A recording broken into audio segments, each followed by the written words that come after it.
Hello guys, good morning. कैसे हो? आज मैं आपके सामने एक स्टोरी लेकर के हाजिर हुई हूँ। स्टोरी का शीर्षक है हमारी लाइफ की वैल्यू क्या है। तो चलिए शुरू करते हैं। एक बच्चे ने अपने पापा से पूछा, पापा मेरी लाइफ की वैल्यू क्या है? तब उसके पापा ने उसे समझाने का प्रयास किया और कहा कि बेटा, तुम्हारे जीवन की वैल्यू मैं नहीं बताऊंगा, तुम खुद ही पहचानो तुम्हारी वैल्यू क्या है।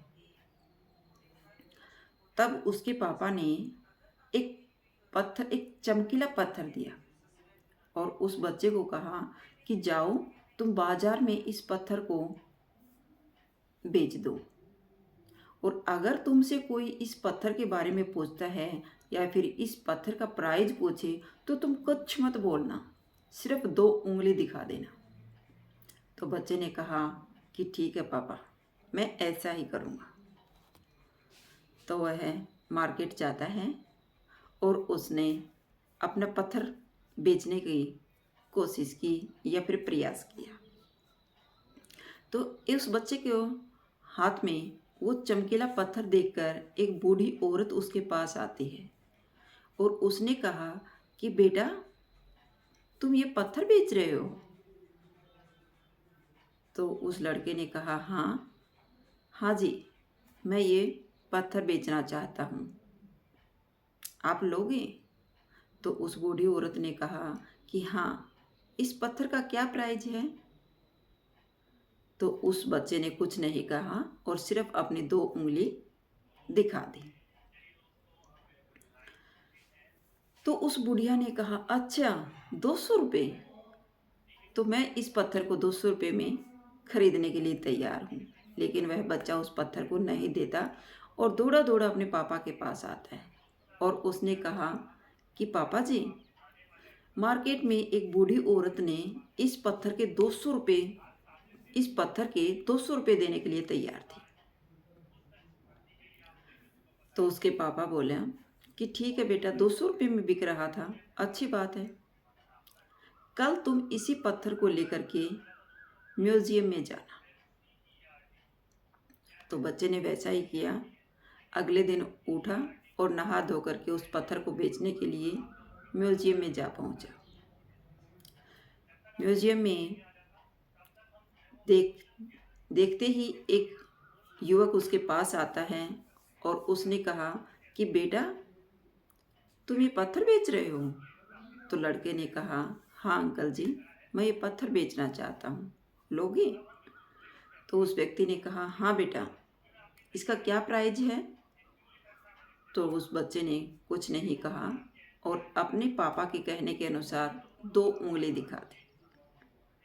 तो व्यक्ति ने कहा, अच्छा 20,000 रुपये में? ओ, इस पत्थर को मैं 20,000 रुपये में खरीदने को तैयार हूँ, क्या तुम मुझे दोगे? लेकिन वह बच्चा इनकार कर देता है और वापस घर आता है और अपने पापा से कहता है कि पापा, कल ये पत्थर 200 रुपये में बिक रहा था और आज म्यूजियम में एक व्यक्ति इसे 20,000 रुपये में खरीदने को तैयार था। तो उसके पापा ने कहा, अच्छा आज 20,000 रुपये में बिक रहा था, ठीक है बेटा, कल तुम इसे एक कीमती पत्थरों की दुकान पर जाना, अर्थात एक जोहरी के पास जाना और वहाँ इसको बेच करके आ जाना या फिर इसका प्राइस पूछ लेना। तो लड़के ने वैसा ही किया। अगले दिन उठा, नहा धो करके उस पत्थर को बेचने के लिए निकला और एक कीमती पत्थरों की दुकान पर जा पहुंचा, अर्थात जोहरी के पास जा पहुंचा। एक बूढ़ा जोहरी अपनी एक बड़े से शोरूम में बैठा हुआ था और उस बच्चे ने उसे जा कर के वह कीमती पत्थर दिखाया और बूढ़ा व्यक्ति इतना खुश हो गया और उस पत्थर को देखकर चौंक गया। अरे वाह, इतना प्यारा पत्थर है तुम्हारे पास, इस पत्थर को तो ढूंढते ढूंढते मैं बूढ़ा हो गया, आप कहाँ से लाए इस पत्थर को? क्या प्राइस है इसका? तो बच्चे ने कुछ नहीं कहा, पापा के कहने के अनुसार अपनी 2 उँगली दिखा दी। तब जोहरी ने कहा, अच्छा, तुम इसे 2 लाख रुपए में बेचना चाहते हो? मैं तुम्हारा पत्थर 2 लाख रुपए में खरीदने को तैयार हूँ। क्या तुम मुझे ये पत्थर दोगे? तो उस बच्चे ने इनकार कर दिया और वह पत्थर लेकर के अपने घर आ जाता है और खुशी-खुशी से उसने अपने पापा से कहा कि पापा जी, आज कीमती पत्थरों की दुकान पर इसे एक जोहरी 2 लाख रुपए में खरीद रहा था। तब उसके पापा ने उसे समझाने का प्रयास किया कि बेटा, तुम्हारी लाइफ की वैल्यू भी यही है। तुम अपने आप को इस पत्थर की तरह कहाँ रखना चाहते हो? अगर तुम नॉर्मल लोगों में रहोगे तो तुम्हारी नॉर्मल ही वैल्यू रहेगी, और अगर तुम अच्छे लोगों में, समझदार लोगों के साथ रहोगे और अच्छे कार्य करोगे तो तुम्हारी वैल्यू भी इस पत्थर की तरह बढ़ जाएगी।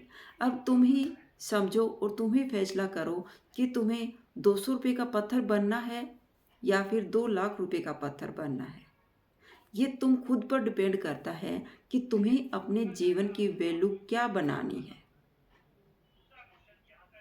ये फैसला तुम्हारा ही है कि तुम कहाँ रहना चाहते हो। जहाँ तुम्हारी ज़रूरत है वहाँ अच्छे लोगों के साथ रहोगे तो तुम्हारी कीमत इसी पत्थर की तरह 2 लाख रुपए हो जाएगी, और अगर तुम नॉर्मल लोगों में रहोगे या फिर बुरे लोगों के संग रहोगे तो तुम्हारे जीवन की वैल्यू भी कुछ नहीं रहेगी। सिर्फ एक नॉर्मल पत्थर की तरह 100-200 रुपये का ही वैल्यू हो जाएगा तुम्हारा। तो इस कहानी से हमें शिक्षा मिलती है कि हमें अच्छे कर्म करना चाहिए और अच्छे लोगों के संग रहना चाहिए। वही कीमती पत्थर की हमें अपने जीवन की वैल्यू उसी कीमती पत्थर की तरह बढ़ानी है। वो सब हमारे हाथ में ही होता है कि हमें कैसे लोगों के साथ रहना है और कहाँ कार्य करना है। तो वो हम पर ही डिपेंड करता है कि हमें अपने जीवन को कितना कीमती बनाना है। अगर आपको मेरी कहानी अच्छी लगी हो तो प्लीज़ लाइक कीजिए, शेयर कीजिए और सब्सक्राइब करना न भूलें। फिर मिलते हैं नेक्स्ट वीडियो में। Bye bye.